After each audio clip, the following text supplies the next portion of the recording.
विश्वामित्र नदी पे बसा बड़ौदा गुजरात का तीसरा सबसे बड़ा शहर है। बड़ौदा या वडोदरा को पहले बड़ोदरा के नाम से जाना जाता था। बड़ोदरा में सन 600 एडी से हिंदू राजाओं का शासन था। हिंदू राजाओं ने बड़ौदा पर 13वीं सदी तक राज किया। पहले तो चालुक्य वंश ने गुप्त वंश को पराजित करके बड़ौदा को अपने शासन में ले लिया और फिर सोलंकी राजपूतों ने अपना शासन कायम किया। इस समय गुप्त और चालुक्य राज्यों के भारत में सोने के सिक्कों का प्रचलन था। दुर्भाग्यवश बड़ौदा में इन सिक्कों का कोई प्रमाण नहीं है। 16वीं सदी आते आते बड़ौदा पर मुगलों का राज्य स्थापित हो चुका था। बड़ौदा में मुगल सिक्कों का प्रचलन आरंभ हुआ। उस समय सिक्कों पर मुगल बादशाह का नाम लिखा जाता था और सिक्के चांदी के बने होते थे। साथ ही इन सिक्कों का आकार चौकोर होता था। सिक्कों पर फारसी लिपि का प्रयोग होता था। 1700 आरंभ होते होते मुगल राज्य के लिए मराठा एक चुनौती पेश कर रहे थे। 1705 में पहली बार मराठा सेना ने गुजरात की ओर कूच किया। मराठा सेनापति खांडेराव दाभड़े ने 1716 तक मराठा को गुजरात में एक सशक्त शक्ति बना दिया। मराठा पेशवा के सेना की ओर से पिलाजी राव गायकवाड़ को गुजरात में कर के कामकाज के लिए नियुक्त किया गया। गायकवाड़ राजवंश ने बड़ौदा में अपने सिक्कों का चलन प्रारंभ किया। इनका आरंभ करने वाले राजा थे मनाजी राव। उन्होंने बाकी मराठा राजाओं की तरह मुगल बादशाह शाह आलम के नाम से सिक्कों को चलाया, क्योंकि मराठा ने दिल्ली पर पुनः मुगल राज्य को स्थापित करने में सहायता की थी। देवनागरी में म लिखा गया था, जो मनाजी राव के नाम को दर्शाता था। म शब्द ही मराठा सिक्कों को मुगल सिक्कों से अलग करता था। सन 1800 में आनंद राव ने गायकवाड़ राजवंश की बागडोर संभाली। उनके समय में सिक्कों के ढलन का काम अहमदाबाद में होने लगा। अहमदाबाद टकसाल का चिन्ह अंकुश सिक्कों पर अंकित किया जाने लगा और देवनागरी में ग अंकित था, जो गायकवाड़ वंश का प्रतीक था। कुछ सिक्कों पर शाह आलम द्वितीय का नाम अंकित था। वहीं कुछ सिक्कों को बड़ौदा की टकसाल में ढाला गया था और उन पर मोहम्मद अकबर द्वितीय अंकित था। साथ ही साथ में गायकवाड़ राज्यवंश के प्रतीक के रूप में तलवार भी अंकित थी। आनंद राव के राज्यकाल में गायकवाड़ ने अपने आप को मराठा से अलग होकर एक स्वतंत्र राज्य घोषित कर लिया और साथ में ब्रिटिश राज्य की मान्यता प्राप्त की। 1819 में आनंद राव की मृत्यु के बाद उनके छोटे भाई सयाजी राव द्वितीय गायकवाड़ को राजा बनाया गया। 1819 से 1847 तक उन्होंने ही कई चरणों में सिक्कों में कई बदलाव किए। तलवार की आकृति की जगह बदली गई। पहले चरण में तलवार जुलूस के बाईं तरफ थी, वहीं दूसरे चरण में इसे जुलूस के ऊपर रेखांकित किया गया था। सिक्कों को चांदी और तांबे से बनाया जाता था। 1847 में गणपत राव ने राज्य संभाला। उनका शासनकाल लंबा नहीं था, परंतु उन्होंने अहम बदलाव किए जो आने वाले गायकवाड़ राजा ने भी अपनाए। उन्होंने पहली बार देवनागरी में श्री को अंकित करवाया और साथ में शमशीर के साथ फूलों की आकृति भी बनवाई। गणपत राव के बाद खांडे राव द्वितीय गायकवाड़ ने इन्हीं सिक्कों की श्रृंखला की रूपरेखा पर सिक्कों का ढलन करवाया। देवनागरी में श्री और खग अंकित किया, साथ ही टहनी और फूलों को चित्रित किया। इन सिक्कों का वजन 5 से 6 ग्राम था और व्यास 18 से 20 मिलीमीटर का।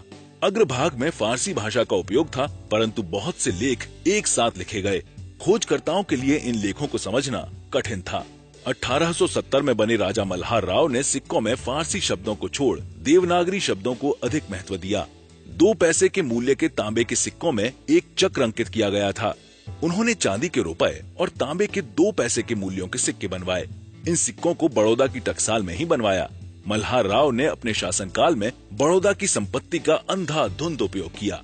इतिहासकारों के अनुसार उन्होंने ऐसी वस्तुएं बनवाई जो किसी काम की नहीं थीं, जैसे सोने का तोप का गोला और मोतियों से जड़ा कालीन।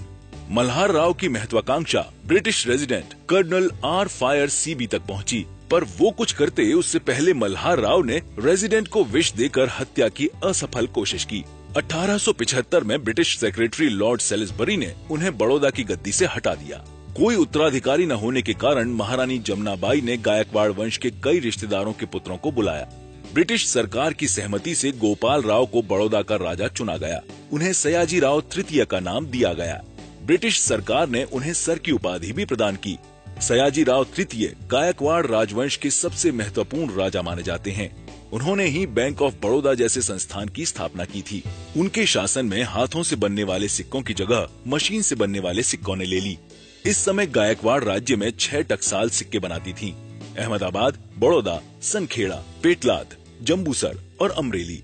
हर टकसाल का अपना ही काम होता था। अमरेली में सिर्फ तांबे के सिक्कों का ढलन होता था और संखेड़ा में 1 रुपए के सिक्के बनाए जाते थे। पहली बार इन सिक्कों में किसी गायकवाड़ राजा की प्रतिमा अंकित थी। सयाजी राव की प्रतिमा सिर्फ चांदी के 1 रुपए के सिक्कों में ही देखने को मिलती है। तांबे के सिक्कों में पिछले सिक्कों की तरह तलवार अंकित रही। अब सिक्कों पर सिर्फ देवनागरी भाषा का उपयोग हो रहा था। देवनागरी में सिक्कों का मूल्य और सरकार अंकित था। लेख को सुंदर फूलों की कलाकृति से सजाया गया था।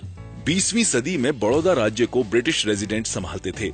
बड़ौदा एक शक्तिशाली और सबसे धनवान राज्य था, जिसमें 2 लाख से भी ज्यादा लोग रहते थे। पिट्सबर्ग प्रेस में छपी एक रिपोर्ट के अनुसार बड़ौदा के नजरबाग महल में 10 करोड़ अमेरिकी डॉलर का एक खानदानी हीरों का हार रखा था और साथ में कई तरह के अमूल्य पत्थरों से सजे कपड़े भी थे।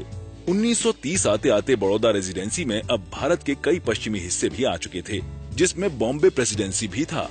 1939 में सयाजी राव तृतीय की मृत्यु के बाद भी बड़ौदा एक सशक्त राज्य बना रहा और सिक्कों को ढालने का काम भी बड़ौदा में चलता रहा। 1947 में भारत के स्वतंत्र देश बनने तक बड़ौदा राज्य अपने आप में ही स्वतंत्र राज्य बना रहा। 4 सितंबर 1948 को लक्ष्मी विलास महल में एक महत्वपूर्ण दरबार हुई, जहां बड़ौदा के महाराजा प्रताप सिंह गायकवाड़ ने बड़ौदा में दीवान घोषित किया। उस वक्त बड़ौदा के prime minister doctor Jivraj Narayan Mehta थे। उस वक्त बड़ौदा के गायकवाड़ सिक्कों के बदले भारतीय मुद्रा रुपए का ही उपयोग किया गया। सरदार पटेल की पहल के चलते 1949 को बड़ौदा भारतीय गणतंत्र का हिस्सा बन गया और 1 मई 1960 को गुजरात राज्य का गठन हुआ, जिसमें बड़ौदा भी शामिल था। जीवराज मेहता गुजरात के पहले चीफ मिनिस्टर बने।